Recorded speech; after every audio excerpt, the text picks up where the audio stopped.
Saludos a todos. Bueno, como había prometido hace más o menos una semana, vamos a seguir con la serie de videos sobre la existencia o inexistencia histórica de Jesús de Nazaret.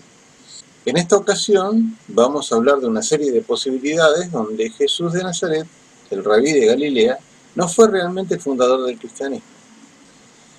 O bien, viéndolo de otra manera, pudo haber sido un personaje compuesto por varios. Ya lo expliqué en el video anterior. Hay casos en la historia en donde no se puede decir si alguien existió o no realmente, sino que parece ser una especie de mezcla entre diferentes personajes. Bueno, en esta ocasión vamos a hablar de ciertas posibilidades muy barajadas por los especialistas sobre que el cristianismo en realidad tuvo un origen diferente del que se cree.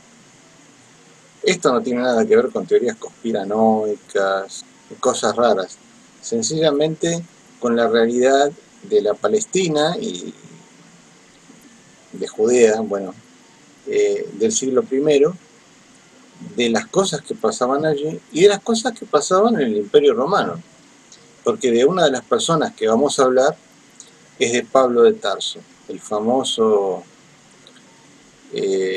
apóstol de los gentiles, como dicen los cristianos, que fue el tipo que primero escribió cosas en el cristianismo, fue el primer autor cristiano, y además fue el primero en que viajó a gran escala, porque si existieron realmente los discípulos de Jesús que el Nuevo Testamento comenta en los Hechos de los Apóstoles o en los Evangelios, si esos 12 discípulos, en realidad lo de 12 ya lo voy a explicar, es un número simbólico, si esa gente existió, parece ser que no se movió mucho más allá de su territorio natal, a pesar de que hay leyendas y cosas que dicen que algunos se fueron hasta, por ejemplo, se dice que Tomás, aquel apóstol que no creía, ¿no?, en la resurrección de Jesús, el escéptico, llegó a predicar en la India. Pero bueno, todo eso es un tema muy complicado y lo iremos tratando o en este video o en los siguientes. Pero vamos a comenzar por este personaje que es capital, es fundamental para el origen del cristianismo, si es que no es su verdadero fundador. Y también de otras cosas que pasaron, como dije, en la Palestina del siglo I, y que pudieron dar lugar a la leyenda de Jesús sin necesidad de que haya existido un Jesús de Nazaret histórico.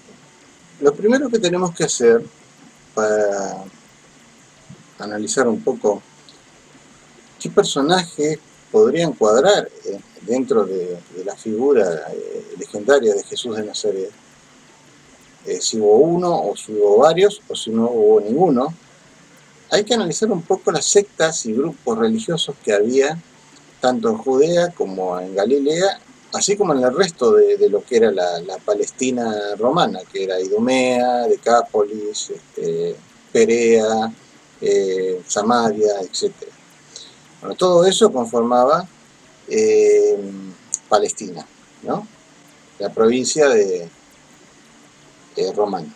Había sido el territorio donde vivían los judíos, fue conquistado en el año 63 a.C. por Cneo Pompeyo, cónsul y general romano, que fue contemporáneo de Julio César, y de ahí en más fue parte del Imperio Romano.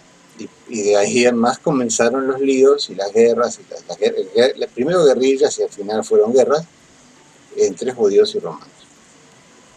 Bueno, este fenómeno de la conquista, si bien hubo conquistas sucesivas en toda esa época tardía de Israel antiguo, ¿no?, porque después de lo que se llama la restauración, cuando Ciro el Grande, el rey persa, permitió que los judíos que estaban cautivos en Babilonia volviesen a Jerusalén y reconstruyeron el templo y más o menos armaran una nueva nación, desde entonces empezaron a cultivarse ideas mesiánicas. Ahí empezó la idea del Mesías, que iba a llegar un día y que iba a liberar al pueblo de Israel y que iba a hacer que tuviera toda la gloria que ellos nunca tuvieron y que siempre quisieron tener, ¿no?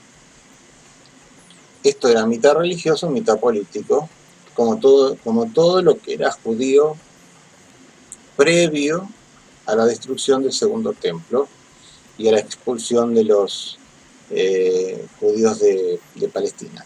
Cuando primero los romanos, en el año 70 después de Cristo, destruyeron el templo y desarmaron la cúpula de la religión judía, y finalmente con la rebelión de Bar Kokhba, uno de los tantos mesías, autoproclamados mesías de aquellos tiempos, que terminó en desastre, terminó en una matanza total. Si bien ese tipo estuvo un par de años, y hasta acuñó monedas como si fuera el Mesías de verdad, ¿no? Terminó huyendo a unas cuevas y los romanos lo exterminaron, y ahí, bueno, el imperio se cansó, expulsó a todos los judíos de Palestina y a Jerusalén la declaró Aelia Capitolina, la rebautizó Aelia Capitolina, y prácticamente, bueno, dejó de existir lo que era la nación judía y la cultura judía en lo que sería el territorio de Palestina, y se desperdigaron por el mundo. En ese interín, entre el año 63 a.C. hasta el 135 después de Cristo, existieron al menos, cifras conservadoras dirían que existieron 16, 18 pretendientes a Mesías. Y cifras un poco más atrevidas dirían que hasta más de 30. Como sea, hay documentados por lo menos una docena. Uno de ellos es justamente Bar Kokhba, que fue el último, pues después de eso ya no hubo más que hablar, ¿no? En todo este esquema de cosas, y un poquito antes, cuando también había lío con los helénicos, o sea, con los seleucidas, con la dinastía que gobernaba toda el área de Siria, Palestina, etcétera, que venía del imperio de Alejandro Magno, que eran reyes helénicos, y que por supuesto los judíos los odiaban, primero porque eran como empáticos o simpatizantes de los persas, dado que ellos les habían otorgado la restauración. Y además porque los griegos querían, de alguna manera, a pesar de que los libros de los macabeos, que son libros apócrifos en las Biblias evangélicas y libros canónicos en las Biblias, en la Biblia católica, pero como sea, en las historias de los macabeos, los griegos se los pintan como si fueran unas bestias asesinas, salvajes, genocidas. En realidad lo que ellos querían era llevar la cultura griega al Medio Oriente, y por eso construían templos a sus dioses y otras cosas que, por supuesto, a los judíos los volvía locos. Bueno, todo ese asunto, primero con los griegos y después con los romanos, fue caldo de cultivo para el mesianismo. Y para otra idea que fue muy importante, las ideas apocalípticas. Apocalipsis es un término griego que significa revelación. Nosotros lo vinculamos con el fin del mundo porque, bueno, estamos acostumbrados a que el libro que se traduciría de Revelaciones, que es el último de cualquiera de las Biblias, es el último, de las Biblias cristianas, por supuesto, porque la Tanaj, la Biblia hebrea, es solamente el Antiguo Testamento. Pero en las Biblias cristianas siempre es el último, y ese libro determina lo que se supone que va a pasar cuando venga el fin del mundo. Y por eso la palabra Apocalipsis se terminó por significar fin del mundo, o sea, se iguala con eso, pero en realidad significa revelaciones. Este tipo de asunto de tener revelaciones y cosas empezó con todo este lío de los griegos y de los romanos, molestando, entre comillas, a los judíos, y provocó que aparecieran un montón de líderes religiosos, de nuevos profetas, aunque los judíos oficialmente no aceptaron nunca más profetas. Los últimos profetas se dieron antes del destierro babilónico, después ya no creyeron más en eso. Pero sin embargo había personajes, por ejemplo, alguien que existió seguro, como dije en el video anterior, fue Juan el Bautista. Juan el Bautista era un personaje que no se sabe bien de dónde salió, pero era un ermitaño. Algunos sospechan que pudo haber tenido algo que ver con la comunidad de Qumran, no es seguro, no, son especulaciones, son conjeturas. Pero como sea, vivía en el desierto, hacía una vida poco menos comunacal porque no tenía contacto con nadie, predicaba una especie de salvación por el arrepentimiento, pero muy dura, muy fuerte. Y hay quien dice que había dentro de eso una secta, dentro de las muchas que había en el judaísmo, una secta de bautistas, es decir, que decían que había que hacer un ritual para arrepentirse, bueno, el simbolismo del agua y todo eso, que probablemente haya sido tomado de religiones que nada tenían que ver con el judaísmo, ¿verdad? Pero, bueno, tenemos a Juan el Bautista que existió seguramente, y probablemente la secta de los bautistas, que implica que hayan habido más gente como él, solo que él tuvo una popularidad enorme, aparentemente llegó a tener miles de seguidores, no de discípulos, sino de seguidores, y es casi seguro de que si existió un Jesús histórico, haya sido su discípulo. Esto no se dice, también lo explicaré en otro momento, pero es así. El caso es que, bueno, por lo pronto estaba esta secta de los bautistas, este personaje de Juan el Bautista que quería predicar la llegada del Mesías y que se arrepintiera la gente haciendo un ritual y que, bueno, a partir de ese ritual cambiara de mentalidad y se portara bien, ¿no? Se portara según lo que decía la ley de Moisés. Pero había otras sectas más formales y más conservadoras dentro de lo que era el judaísmo. Estaban primero que nada los sacerdotes del templo. Los sacerdotes del templo eran los encargados de toda la burocracia y el sistema que había, porque era una cosa terrible de matanza de animales y de compra y venta de cosas, porque se había casi industrializado el tema de lo que venía haciendo los sacrificios que mandaba la ley de Moisés hacer en los días correspondientes, etcétera, etcétera.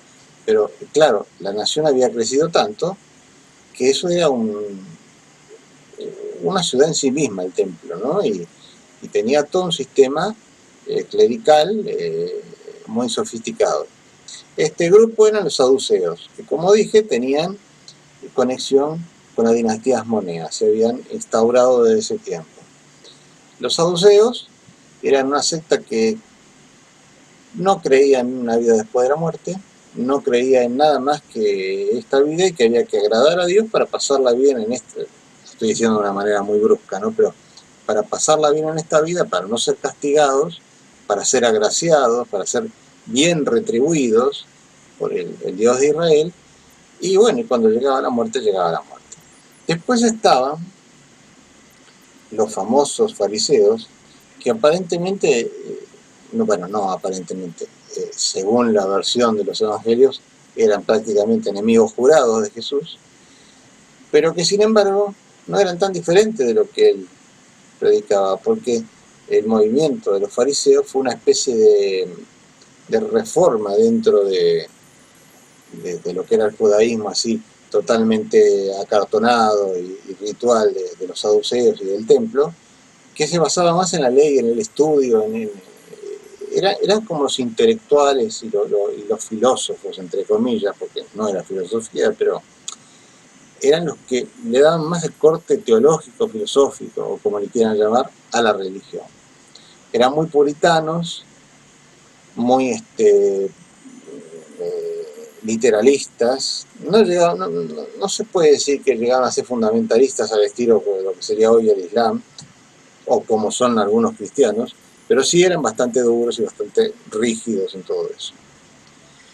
Y después estaba la secta de los esenios, que en realidad esto de los esenios es muy complicado, porque resulta que hubo 3 fuentes distintas, o sea, que existieron los esenios, de seguro existieron, porque lo que ocurre es que tenemos 3 fuentes y da la casualidad de que estas fuentes son de diferente índole y de diferente regiones no pudieron ser copiadas unas de otras, ni puede haber ninguna falsedad en eso. Plinio II, Plinio el Viejo, los nombra en sus viajes. Plinio era un naturalista, un geógrafo, era un tipo que le gustaba investigar, viajar y estudiar, ¿no? Plinio es muy conocido por el hecho de que describió por primera vez una explosión de un volcán, cuando de hecho murió ahí en el Vesubio, ¿no? En ocasión de que en Pompeya explotó el Vesubio. La narración de eso, por supuesto, fue hecha por su sobrino, pero bueno, no nos vayamos del tema. Que también se llamó Plinio, que fue el gobernador de Bitinia en el tiempo de Trajano. Bueno, pero el asunto es que Plinio nombra a los esenios, Filón de Alejandría nombra a los esenios y Flavio Josefo nombra a los esenios. Y son personajes que no se conocieron entre sí, entonces es medio raro. Y los tres dicen que eran un grupo medio como parecido a algo monacal, que vivían en el desierto de manera austera, que vestían de blanco y cosas así. El tema es que los únicos que la arqueología ha descubierto que se pueden llegar a parecer a los esenios son la comunidad de Qumran, la famosa comunidad de Qumran, que fue no exactamente la productora de los rollos del Mar Muerto, porque el asunto de que los rollos los hicieron ellos es un error de concepto. Aparentemente lo que hicieron las gentes de la comunidad de Qumran es recopilar un montón de escritos, porque los rollos tienen varios siglos de diferencia entre sí, entre todo lo que se ha podido salvar. Se notan diferentes épocas. Algunos rollos los escribieron ellos, como por ejemplo el Pergamino de Damasco, que ahora voy a ir porque ahí hay algo muy interesante sobre la historia de Jesús, o mejor dicho, sobre cosas que pudieron influir en la leyenda de Jesús. Pero bueno, que conformaban la comunidad de Qumran no eran igual que los esenios, así que en realidad no sabemos si eran la misma comunidad, si era, a lo mejor esta comunidad cambió con el tiempo y por eso lo que ve la arqueología es diferente de lo que narraron los historiadores que cité, o vaya a saber qué pasó, o quizás fueran dos comunidades distintas.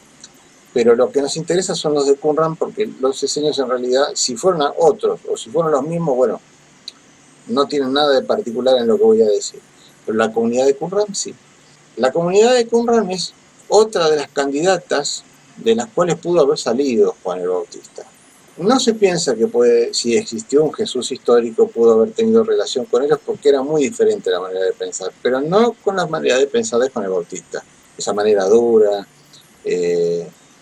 austera, de vivir en el desierto, apartados del mundo, etc. La comunidad de Qumran tenía un pergamino que se dio en llamar el Pergamino de Damasco, en donde se narra que la comunidad fue fundada, no se dice el nombre real, el nombre hebreo real no se conoce, fue fundada por un sujeto que se lo denominó el maestro de la rectitud o el maestro de justicia, según se quiera traducir.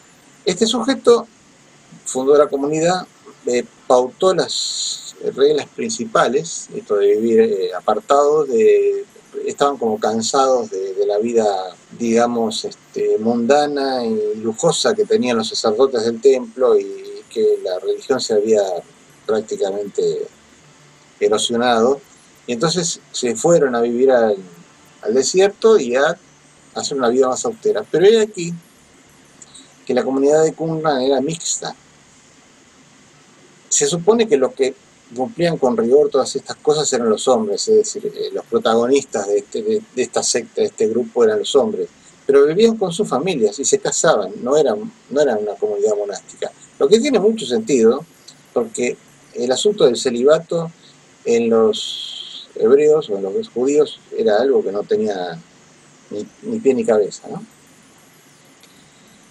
Pero bueno, este maestro de la rectitud tiene muchas cosas en común con Jesús, con el Jesús de Nazaret de los evangelios. No pudo haber sido la misma persona. Lo que pudo ser es que quizás la leyenda de Jesús se vio influenciada por este personaje que ya era conocido.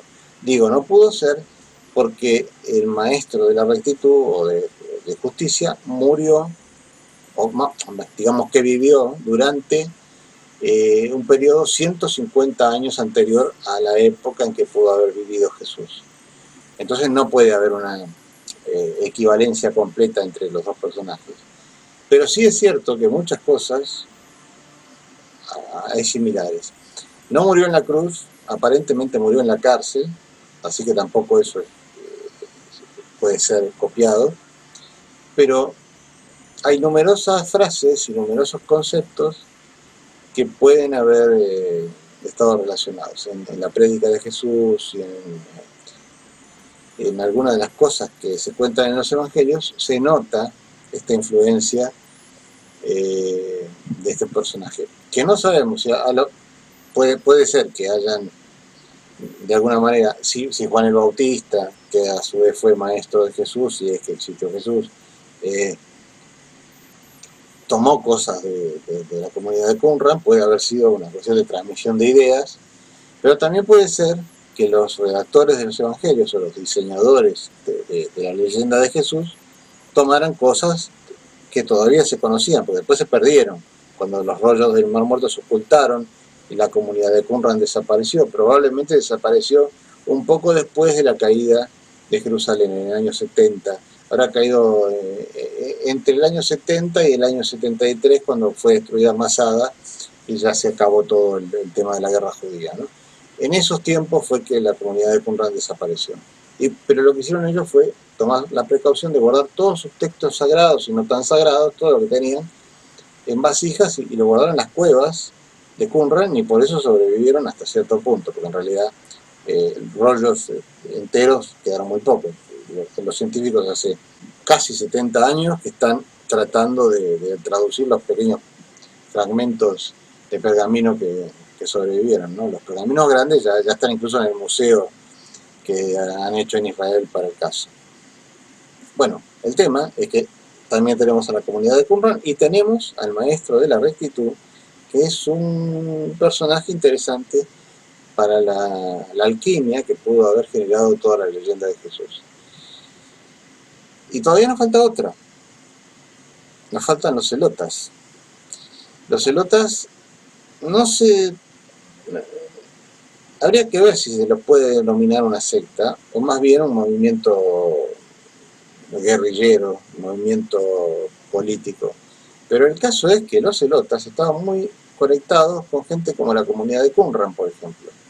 En la comunidad de Qumran había cantidad de textos, por ejemplo está lo que se llama el pergamino de la guerra, en donde se afirma que pronto, muy pronto, así como decía Jesús, eso de que no pasará una generación sin que el Malkut Yahvé llegue, el reino de Dios llegue, ellos pensaban que no iba a pasar mucho tiempo antes de que las huestes de Belial, ellos concebían al mal como... fue la primera vez, de algún modo, en que se personificó al mal dentro del judaísmo, ¿no? Belial personificaba al mal, y probablemente era una especie de alegoría de lo que era el Imperio Romano. Bueno, Belial con todas sus huestes representaba el mal, que iba a ser enfrentado por los guerreros judíos, y que iban a ser ayudados por huestes de ángeles que iban a mandar el Dios de Israel. Bueno, todo eso está en el pergamino de la guerra. Hay quienes dicen que esto es todo simbólico, después sería como el texto del Apocalipsis, que no debe ser tomado literalmente, pero hay otros que dicen que no, que esta gente pensaba que en algún momento iban a realmente hacer una guerra. Y de hecho, no hay mucho que pensar, porque estas cosas las escribieron quizás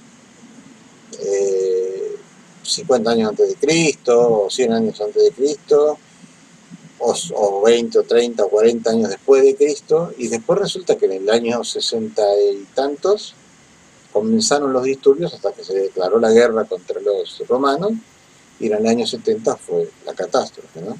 Entonces realmente existió la guerra, realmente se dio esa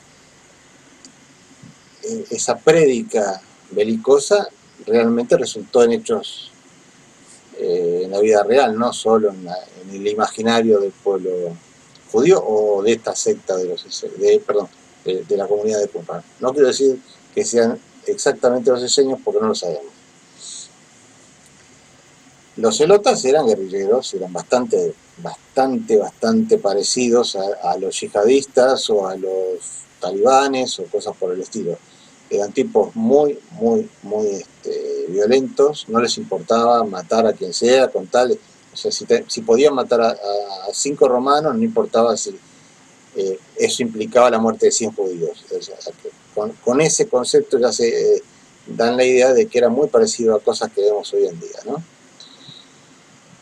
Los celotas parece que tenían conexión de alguna manera con la comunidad de Qumran. No quiere decir que sean lo mismo, pero había una especie de sinergia entre las ideas religiosas de unos y las ideas políticas de otros. Y todavía nos queda, me olvidaba de otro grupo, nos queda un grupo muy interesante, que en realidad no era una secta, pero parece ser que vivían en grupo. Y esta institución religiosa, digamos, este mecanismo religioso, se había fundado muchísimo tiempo atrás, incluso antes del destierro babilónico, que era el nazareato. Los nazir, o nazarios, según como se quiera traducir, eran hombres que hacían un voto que duraba unos 7 años y que consistía en no tener relaciones sexuales, no acercarse a ningún cadáver, mantenerse kosher, ¿no? Con toda la pureza ritual que indica la Torá, dejarse crecer el cabello, además de la barba se dejaban crecer todos, pero dejarse crecer el cabello. Bueno, y una serie de cosas más que era como una especie de voto que se hacía como haría un monje cristiano, pero era temporal. Eso se hacía por ahí en la juventud y después la persona podía llegar a una vida normal después de unos años. Pero esto es muy interesante, porque fíjense que a Jesús le llamaban el Nazareno. Y todo el mundo supone que es por la ciudad, o por la comunidad, o por el pueblo de Nazaret. Ahora bien, en la época en que Jesús vivió, Nazaret como mucho pudo haber sido un caserío, pudo haber tenido 20, 30 casas y probablemente no haya tenido nombre, haya sido parte de la periferia de lo que era Séforis, la ciudad de Séforis, que no se nombra en el Nuevo Testamento, pero era de hecho la capital de Galilea. Fíjense qué cosa rara, ¿no? Hasta el año 26 de la era común, desde que se cuenta los años después de Cristo, fue la capital de Galilea. Y si Jesús hubiese vivido como un personaje histórico real, y hubiese vivido en ese pueblito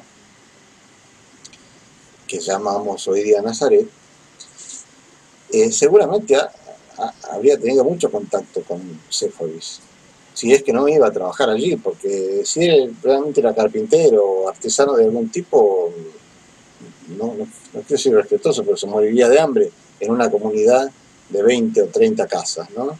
Seguramente iba a la gran ciudad a buscar trabajo o a que le encargaran trabajo. Como sea, el hecho es que parece que Nazaret no se nombraba así, no se llamaba así. Y a Jesús quizá lo pueden haber llamado Nazareno, porque a lo mejor de joven hizo el voto de Nazareato. Y de ahí la idea de que a lo mejor tenía el cabello largo, y qué sé yo, porque hay una cosa muy interesante con el cabello largo, que está completamente equivocado desde un punto de vista de la moda y de la cultura de entonces. Que no quiere decir, como digo, que por ahí Jesús no lo tenía largo, porque si hubiese sido un nazir o un nazario, puede haberse dejado el cabello largo. Pero la gente común, los hombres en general, lo llevaban corto por los piojos, sinceramente que es por eso, porque había una cuestión de higiene en ese tiempo, y además por moda, por influencia romana, porque aunque los judíos eran muy xenófobos, de hecho, hay que decir una cosa, nunca vivieron mejor que durante la ocupación romana. Roma les llevó caminos, acueductos, construcciones de todo tipo, permitió que se construyera el templo, había llevado un orden y una organización estatal mucho más eficiente que la que nunca tuvieron, etc. Entonces, es un poco propaganda política eso de que todo el mundo estaba tan en contra de los romanos. Lo que sería la clase pudiente, la clase alta y sacerdotal, de los escribas, etcétera, de Jerusalén y de las ciudades importantes de Palestina, estaban a favor de los romanos, y seguramente la gente que sería el equivalente, por supuesto no había clase media, pero los comerciantes y la gente que tenía cierto buen pasar, tampoco tendría mucho interés en las revoluciones o en los líos con los celotas, etc. Lo que digan los evangelios y lo que digan otros textos, bueno, tiene mucho de propaganda política porque en gran medida lo escribieron judíos, ¿no? De un lado o de otro. El caso es que no parece coincidir esto de Nazaret como ciudad, bueno, en realidad se supone que Jesús nació en Belén, cosa que no tiene sentido y lo voy a explicar en otro video, pero haya nacido o no en la ciudad de Nazaret, de hecho, bueno, vivió una buena parte de su vida. Entonces, como no parece que ese nombre tenga sentido en ese tiempo, es muy probable que la hipótesis de que Jesús haya sido un nazareo, un nazir, y que a lo mejor varios siglos después, debido a que era la ciudad donde se decía había nacido el rabí de Galilea, se le puso Nazaret a la comunidad, que ya ahí, ya del siglo III o IV, se había convertido en una pequeña ciudad. Tiene más sentido. Bueno, todo esto, vamos a hacer una recapitulación. Estaban los bautistas, los celotas, la comunidad de Qumran, los fariseos, los saduceos, y no me olvido ahí. Bueno, en todo este clima además se esperaba el Mesías y había siempre a alguien, desde unos 20 y pico de años antes de la supuesta época en que nació Jesús, empezaron a aparecer candidatos a Mesías. Empezaron a aparecer personajes que decían que eran el Mesías y que iban a destruir a los romanos, los iban a expulsar, etcétera, etcétera. Y muchos de estos personajes casualmente venían de Galilea. Por eso, de alguna manera, no tiene mucho misterio el por qué se dice que el rabí de Galilea, Jesús de Nazaret, nació allí, no vino de allí. Bueno, esto es más o menos, a grandes rasgos, lo que tenemos en el siglo I como conjunto, como panorama de lo que eran las religiones en el mundo judaico del siglo I.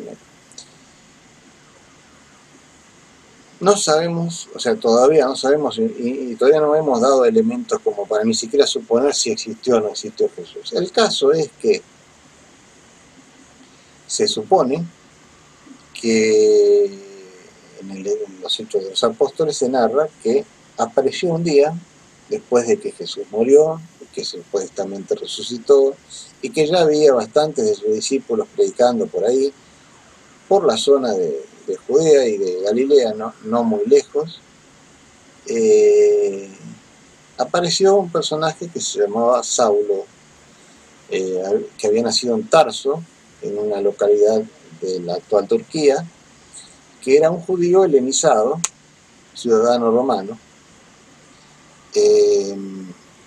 doctor de la ley, un tipo bastante culto aparentemente, y que cuando empezó a ver la presencia de los cristianos los empezó a perseguir, porque se supone que los vio como unos blasfemos, herejes, qué sé yo, porque decían que había un ser humano que era no solo el Mesías, sino que el Hijo de Dios. Entonces, para él era una blasfemia y había que matarlos. Está en famoso tema de la ejecución de Esteban, uno de los discípulos destacados en la narrativa de los Hechos de los Apóstoles. Pero bueno, yo no voy a hacer un raconto ni voy a contarles la Biblia. Si quieren, léanlo, está todo allí. El caso es que este tipo, Saulo, un día tuvo que viajar a Damasco. No sabemos bien qué le pasó. No se cuentan detalles, pero de pronto se cayó. Sí, no saben.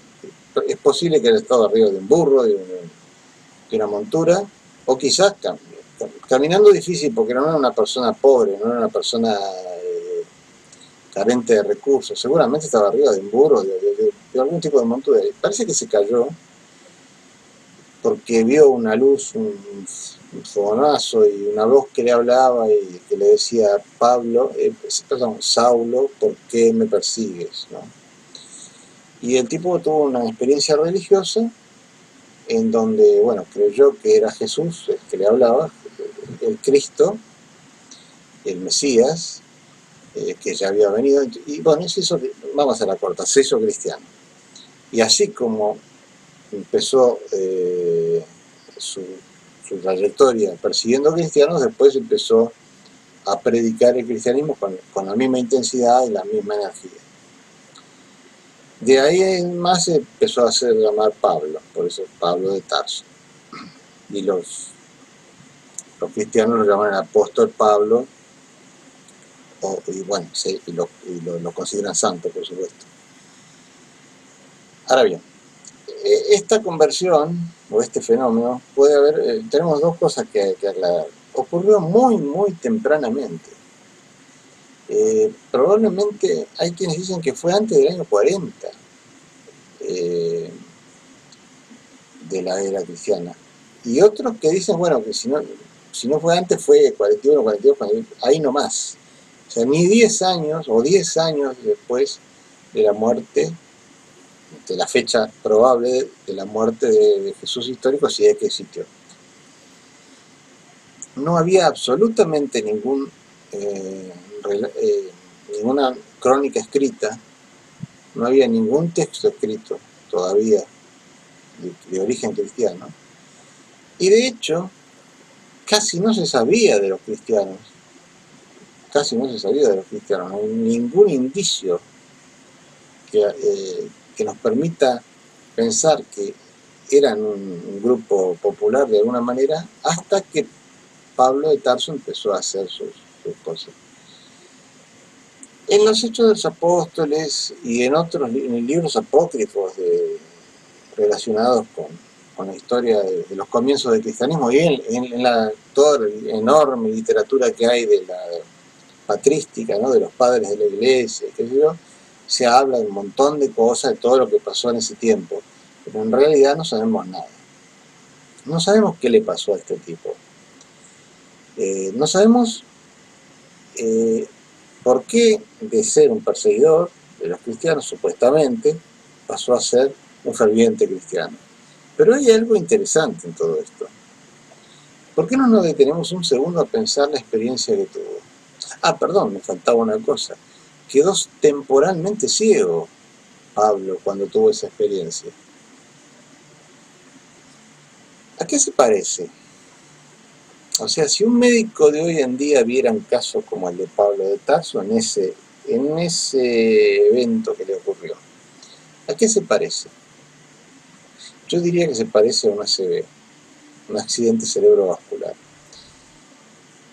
Está ampliamente documentado por la medicina que las personas que sufren accidentes cerebrovasculares, no letales, no de esos que te dejan completamente paralizado o que te matan, sino de los pequeños, los que a veces tienen poca o ninguna consecuencia, pero que generan fenómenos raros en el momento que se dan. Está documentado que muchas veces se ven luces, resplandores, luces de colores, cosas raras, que se puede perder la visión o cualquier otro sentido o cualquier otra función corporal por un tiempo determinado, que se tienen ciertas alucinaciones, que se escuchan voces o sonidos, etc. Y este episodio del viaje a Damasco de Saulo, después llamado Pablo, tuvo que ver porque parece ser que quería perseguir a los cristianos que estaban de camino entre Jerusalén y Damasco, porque había una gran afluencia de predicadores cristianos en ese trayecto, y él quería ir y prender y capturar a todos los que pudiera. Y fíjense lo que dice en la Biblia, los hechos en el Nuevo Testamento, los Hechos de los Apóstoles, que sería capítulo 9, versículo 1. Saulo, respirando aún amenazas y muerte contra los discípulos del Señor, vino al sumo sacerdote y le pidió cartas para las sinagogas de Damasco. Entre paréntesis, el sumo sacerdote se refiere a Jerusalén, él estaba en Jerusalén, ¿no? A fin de que si hallase algunos hombres o mujeres en ese camino, los trajese presos a Jerusalén, es decir, cristianos que andaban predicando eso. Mas yendo por el camino, aconteció que al llegar cerca de Damasco, repentinamente le rodeó un resplandor de luz del cielo, y cayendo a tierra, oyó una voz que le decía: Saulo, Saulo, ¿por qué me persigues? Él dijo, o sea, Saulo o Pablo, ¿quién eres, Señor? Y le dijo, yo soy Jesús, a quien tú persigues. No voy a seguir con el texto, hay varias cosas más, hasta que después dice, él temblando, temeroso, dijo, Señor, ¿qué quieres que yo haga? Y el Señor le dijo, levántate y entra en la ciudad y se te dirá lo que debes hacer. Y después cuenta que los hombres que iban con Saulo se pararon atónitos porque no vieron nada de lo que pasaba. Entonces Saulo se levantó de tierra y abriendo los ojos no veía a nadie.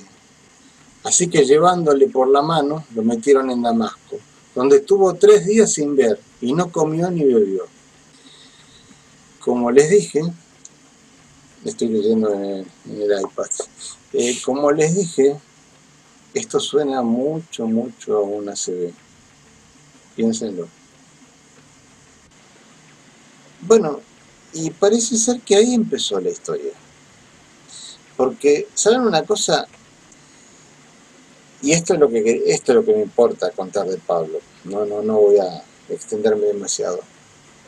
De ahí en más, durante fácilmente 25 años o algo así, Pablo, perdón, déjenme calcular, sí, más o menos 25 años, Pablo de Tarso se dedicó a escribir epístolas. La mitad de las epístolas paulinas del Nuevo Testamento, que es la parte del Nuevo Testamento más gorda, ¿no? la que más texto tiene, porque los evangelios no son muy extensos.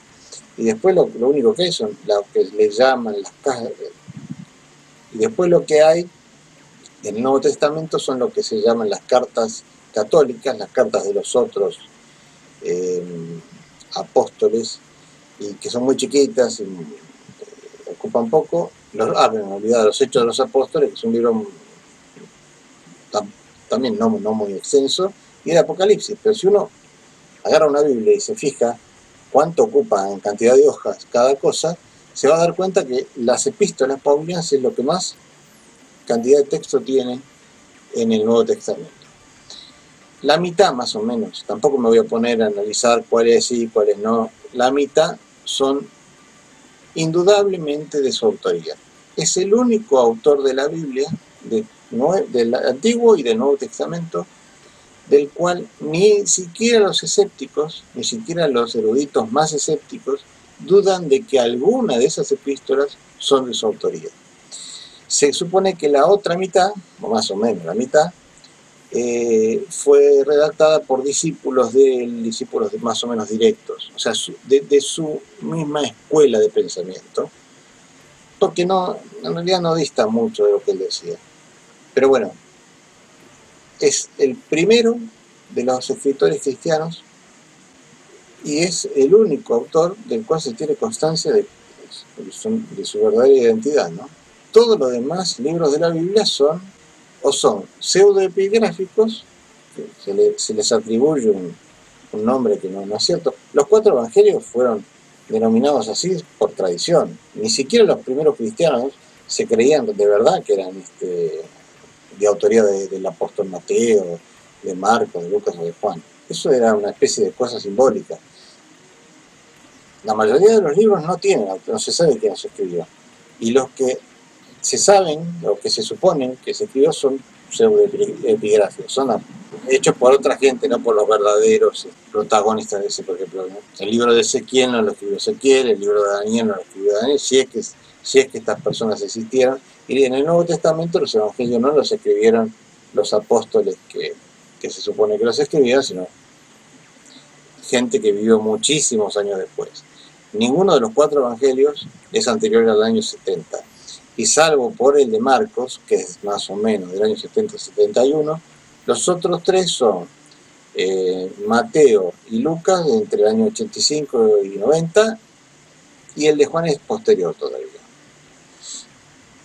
Pero Pablo escribió entre 10 y 20 y 20 y pico, quizás 30 años después de que Jesús murió.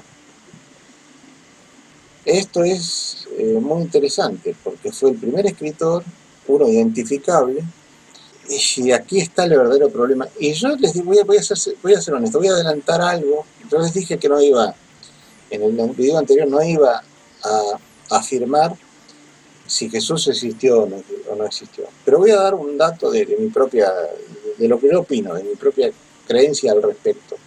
No creencia en Jesús, sino creencia en su existencia histórica. Lo que voy a contar ahora es el verdadero problema que existe para poder afirmar que Jesús fue un personaje histórico real. El caso es que en toda esa literatura que constituye toda la colección de cartas paulinas, por supuesto Pablo nombra infinidad de veces, él le dice Jesucristo, ¿no? Hace la unión de los dos términos, el nombre humano de Jesús con el apelativo de Cristo. Cristo no es más que la versión griega del Mesías. El Mesías en hebreo quiere decir el ungido, el señalado. Y Christos en griego koiné, quiere decir lo mismo. Mesías, señalado, ungido, elegido. Bueno, entonces, por supuesto, como Pablo escribía en griego y era, como dije, helenizado, había nacido en Turquía, usó este término. Él habla todo el tiempo de Jesucristo en sus cartas, en sus epístolas. Pero he aquí que las únicas cosas que dicen, aparte de todo el rollo de sus propias ideas, de sus propias elaboraciones de lo que tiene que ser el cristianismo, de sus propias doctrinas, que en nombre de Jesús él las inventa, aparte de todo ese cúmulo enorme de cosas, porque escribió mucho, y además se deben haber perdido un montón de cartas más, por supuesto, no es que todas las que escribió se recuperaron. En medio de todo eso, él no dice una sola cosa de la biografía de Jesús de Nazaret que no sea que nació para salvar, siempre dice lo mismo, nació porque el Dios hebreo lo hizo nacer, se hizo carne, como se dice, para que pudiera salvar a la humanidad y esto y aquello, pero que nació, que vivió, que fue crucificado y que resucitó. Eso es todo lo que nos dice a nivel biográfico Pablo de Tarso, el primer escritor, el más cercano a la vida, a los tiempos en que pudo haber vivido Jesús, sobre el hipotético Jesús de Nazaret histórico. Pero todavía hay más. Algunas frases, porque el lector atento de esas epístolas, y sobre todo los cristianos que tienen experiencia ya en la Biblia, y algunos otros se las saben de memoria, me van a decir enseguida, pero no, hay un montón de frases de Jesús. Sí, pero hagan un recuento, anótenlas. Anoten todas las frases que Pablo de Tarso repite de Jesús, y he aquí que esas frases que repite de Jesús son del Antiguo Testamento. Son cosas que se dice que Jesús dijo citando al Antiguo Testamento. O sea, es lo mismo que, si fulanito cita a Shakespeare, y se supone que yo a lo mejor lo cité a Shakespeare una semana antes, eso no es una prueba de mi existencia histórica. Es una prueba de la existencia histórica de Shakespeare, ¿no? Lo interesante sería que citen una palabra que yo dije. Bueno, no hay ninguna frase que se pueda atribuir a Jesús y que no haya dicho nadie más antes que él, que Pablo de Tarso haya escrito en sus epístolas. No hay ninguna. Y hay otra excepción, que esto es muy interesante de aclararlo. Él sí repite las palabras que supuestamente Jesús dijo en la última cena, cuando, digamos, instauró lo que llaman los cristianos la Eucaristía, sobre todo los católicos, el sacramento de la Eucaristía, ¿no? El pan y el vino y todo eso. Pero ¿saben qué? Eso es un rito pagano. Eso está tomado de religiones paganas. Había religiones mistéricas, incluso en el mitraísmo, las cenas mitraicas se hacían con pan y vino y se compartían entre todos los asistentes, eran hombres solamente. El mitraísmo, algunos dicen que era una religión machista, pero en realidad no es eso, era una religión muy enraizada en las legiones de Roma, en los soldados. Entonces por eso eran prácticamente todos hombres, ¿no? Pero bueno, ya hacían ese rito, previo a la prédica de Pablo de Tarso, por supuesto. Y hay algo mucho más antiguo. Si ustedes se fijan en el libro de la salida al día, el famoso libro de los muertos egipcios, en el conjuro que constituye la parte final de las así llamadas confesiones negativas, hay una parte que habla de una cena con pan y vino para comulgar con Ra. Esto debe tener 1400 años más de antigüedad que el origen del cristianismo, así sea cual sea el origen del cristianismo. Y había otras religiones mistéricas griegas, o sea, que no llegamos a conocer a fondo, que también hacían cenas con pan y vino, etc. Que Pablo de Tarso hable de esto no significa nada, no significa que sea una evidencia que él conoció algo que dijo Jesús. Es muy posible que esas mismas palabras, que el pan y el vino que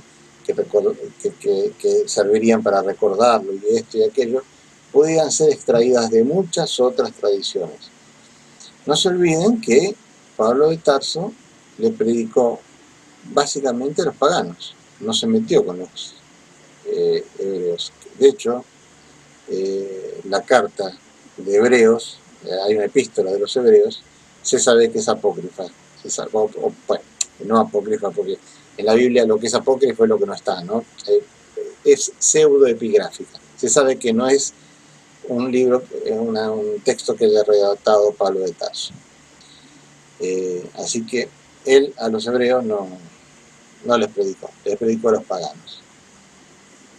Hay quien dice incluso que Pablo de Tarso pudo haber tenido influencias gnósticas precristianas, porque el gnosticismo es una especie de variante especial del cristianismo, ¿no? Una de las ramas más perdurables y ricas en variedad que tuvo el cristianismo una vez que se desarrolló.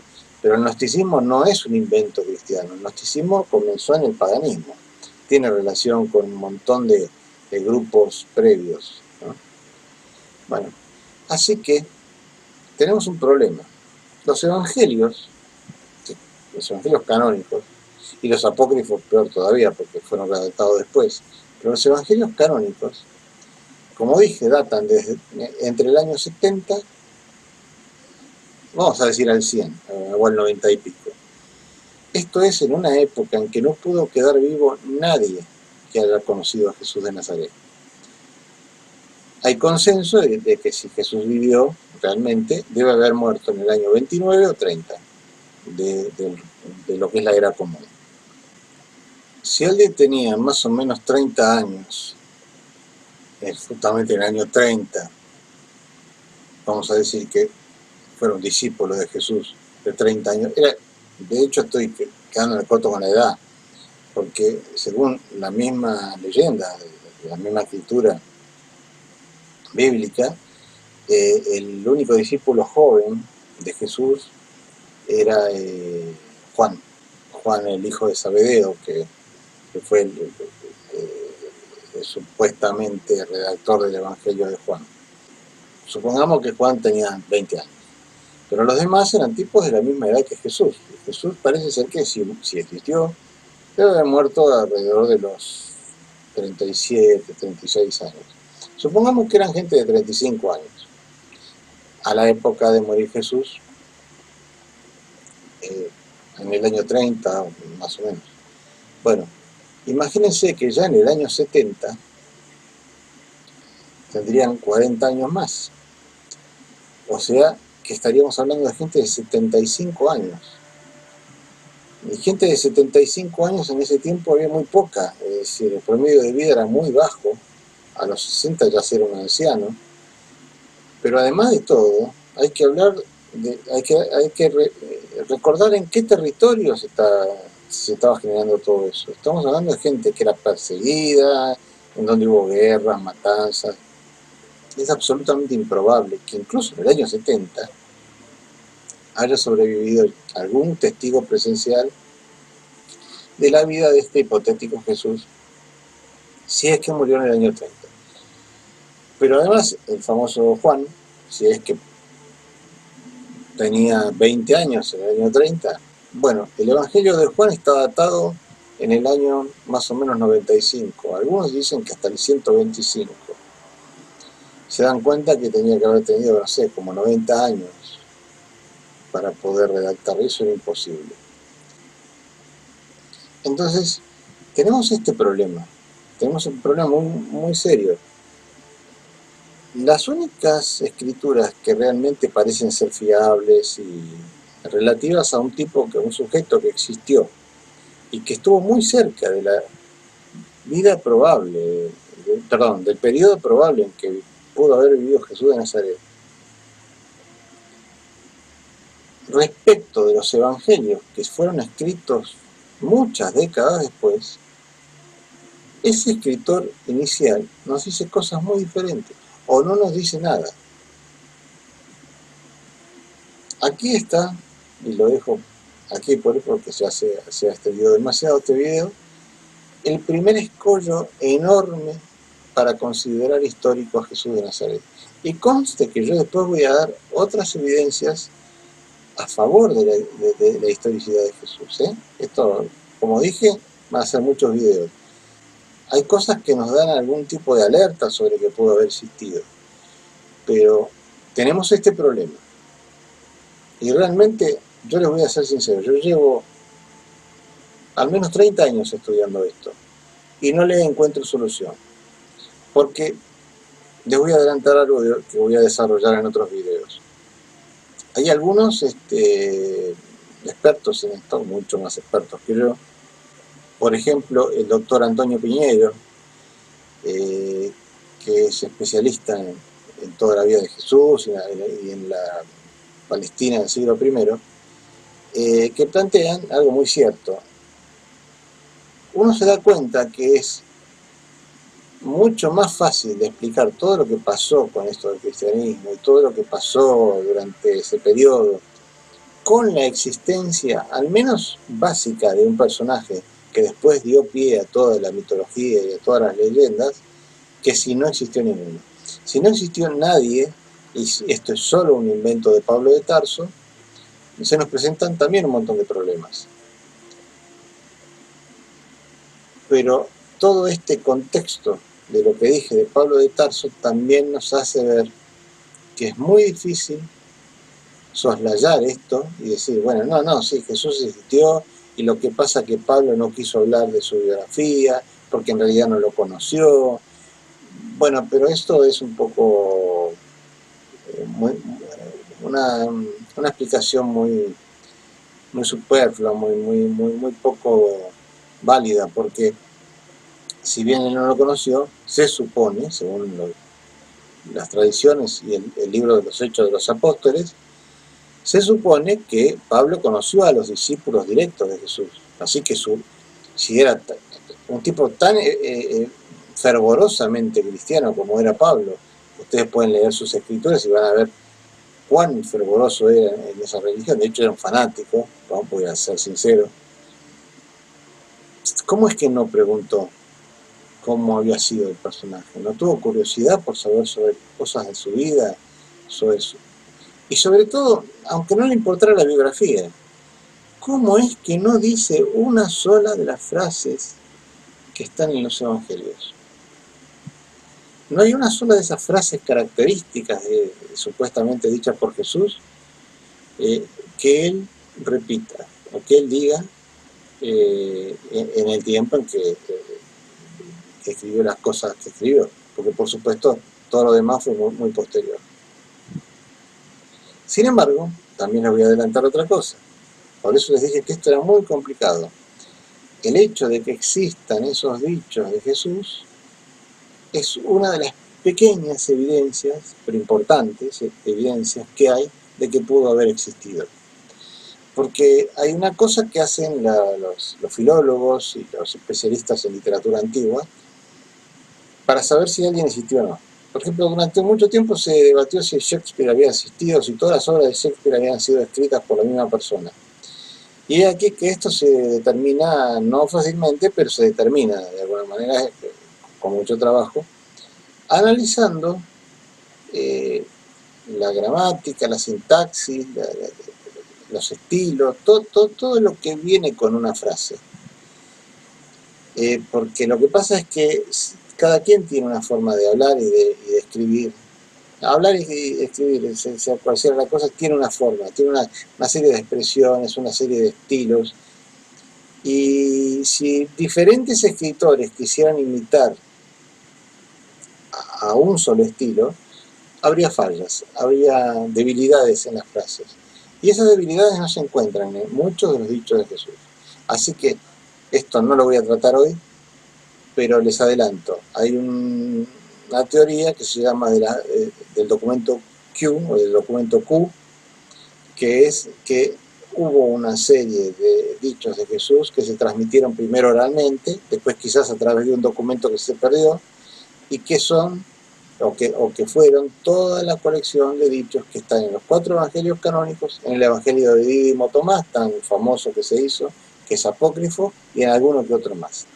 Bueno, eso sería una idea a favor de la posible existencia de Jesús, una evidencia a favor. Pero se contrapone con esto otro, se contrapone con la cuestión de cómo lo emparejamos, cómo lo encajamos con el que Pablo pareciera hablar más de un Dios, porque esta es la cuestión. Lo voy a explicar para redondear y terminar. Para Pablo, Jesús de Nazaret prácticamente no contaba. Si él creía que existió como una persona de verdad, él hablaba de un Dios hombre, muy parecido al de las mitologías antiguas. Él hablaba siempre de un ser divino, cosa que los evangelios no lo tratan así. Y que además piensen un poco, estamos hablando del judaísmo, de un ambiente judío. Si hubiese existido un personaje que realmente todo el tiempo se hubiese considerado un Dios a sí mismo, o sus discípulos le hubiesen dicho, tú eres el Hijo de Dios, tú eres el Hijo de Dios, lo hubiesen matado a los 15 días, no hubiese podido predicar nada. Es cierto que a Jesús lo mataron por justamente blasfemar y decir que era el Hijo de Dios, pero parece ser que estuvo varios años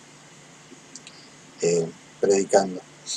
Esto nos dice que si existió un Jesús de Nazaret histórico, se mantenía dentro de los cánones del judaísmo, que era muy reformador, un poco transgresor, pero no era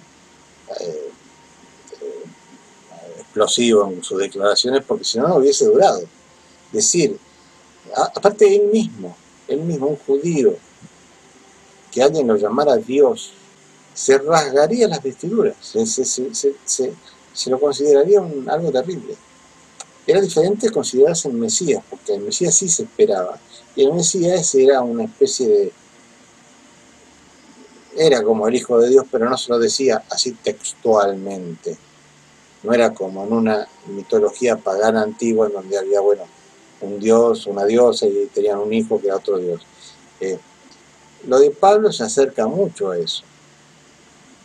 Entonces eso también, es la doctrina de Pablo, a pesar de que de pagana no tiene nada, quiero aclararles, por sus cuestiones intolerantes a nivel moral y por su monoteísmo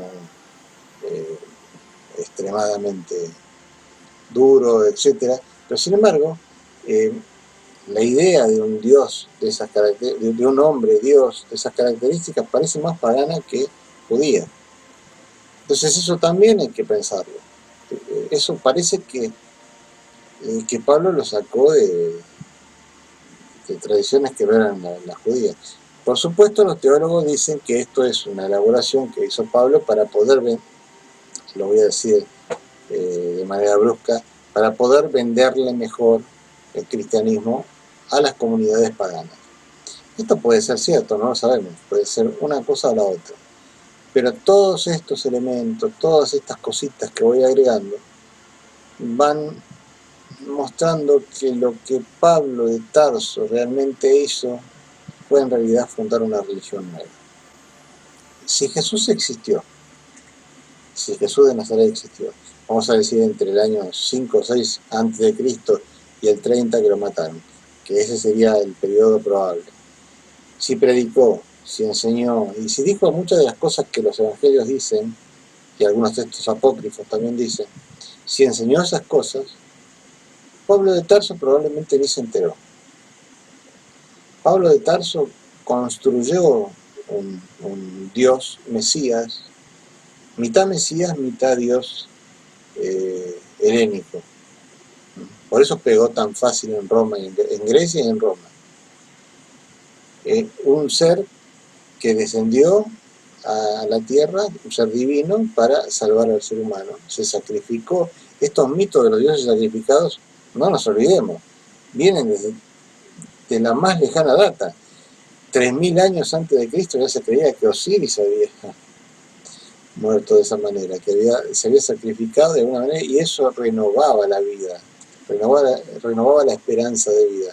Y no me voy a extender porque eso también lo voy a dejar para otro día, pero los dioses muertos y resucitados hay a montones en el paganismo.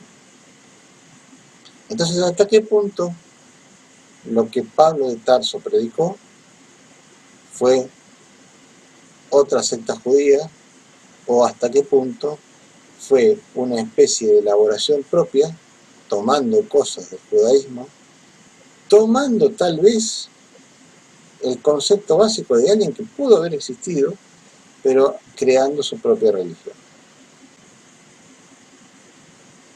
Entonces, termino con este pensamiento. Quiero que piensen en esto, quiero que mediten en esto. ¿En qué medida Pablo de Tarso no fue el verdadero fundador del cristianismo? Porque el cristianismo fue fundado, obviamente, alguien lo fundó, no es una religión cultural, no es una religión que apareció lentamente como las religiones antiguas o como el judaísmo. El cristianismo fue fundado, pero ¿en qué medida no lo fue por Pablo de Tarso? Por aquel sujeto que tuvo esa experiencia rara, que puede ser explicada quizás médicamente. Yo esto no lo puedo, no es más que una conjetura, pero pregúntenle a un médico que sea objetivo y que no se nuble por ahí, si es que es cristiano con sus propias creencias. Pregúntenle a un médico, tomen la Biblia, tomen los Hechos de los Apóstoles, porque eso está en los Hechos de los Apóstoles, vean el relato de cómo fue la experiencia que tuvo Pablo en su viaje a Damasco, llévensela a un médico y pregunten, ¿esto se puede corresponder a alguna especie de ataque de algún tipo? Y van a ver que más de uno le va a decir que eso fue una ACV. Bueno, por hoy nada más. Creo que ya hemos hablado suficiente. Falta mucho todavía. Esto es solo una de tantas cosas que tenemos que aclarar y elaborar. Espero que el video les haya interesado, que les haya gustado. Si les gustó, no se olviden de poner me gusta, que eso hace que el video se promocione, que se publicite y llegue a más personas.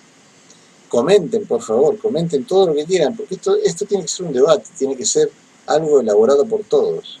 Es un debate abierto, yo no estoy diciendo nada que sea irrefutable.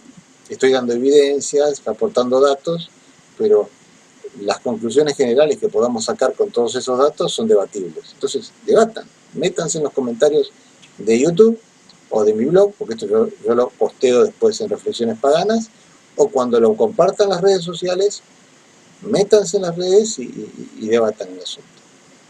Es muy importante hacer esto, porque algún día quizá podamos llegar a la realidad de los hechos a través de las investigaciones que hagamos. Bueno, nada más.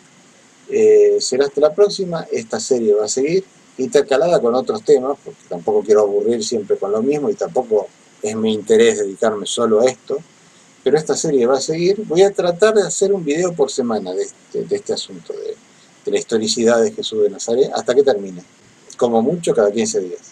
Será hasta la próxima. Saludos y bendiciones a todos.